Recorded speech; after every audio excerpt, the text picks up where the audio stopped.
সুনামগঞ্জের তাহিরপুর সীমান্তে অভিযান চালিয়ে অবৈধভাবে আনা 2,92,500 টাকা মূল্যের ভারতীয় মালামাল জব্দ করেছে বিজিবি।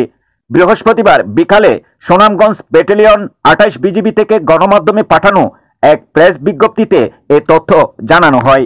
বিজ্ঞপ্তিতে বলা হয়, বৃহস্পতিবার ভোরে গোপন সংবাদের ভিত্তিতে সুনামগঞ্জ ব্যাটালিয়নের 28 বিজিবি আওতাধীন তাহিরপুর উপজেলার চারাগাঁও বিজিবির বিশেষ টহল দল সীমান্তের আনুমানিক 200 গজ বাংলাদেশের অভ্যন্তরে জঙ্গলবাড়ি এলাকায় অভিযান চালিয়ে মালিকবিহীন 5,127টি ভারতীয় শার্ট, 156 মিটার প্যান্টের কাপড়, 20,430 মিটার পাঞ্জাবির কাপড়, 1,296 মিটার ব্লেজারের কাপড় ও 9,000 পিস স্কিন সানরাইজ ক্রিম জব্দ করে, যার আনুমানিক বাজার মূল্য 2,92,500 টাকা।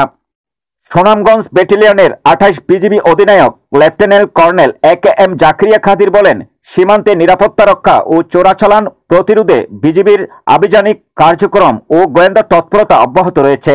এর ধারাবাহিকতায় সীমান্তবর্তী এলাকায় অভিযান পরিচালনা করে এসব অবৈধ মালামাল জব্দ করা হয়। জব্দকৃত মালামাল সুনামগঞ্জ শুল্ক কার্যালয়ে জমা করার কার্যক্রম প্রক্রিয়াধীন রয়েছে।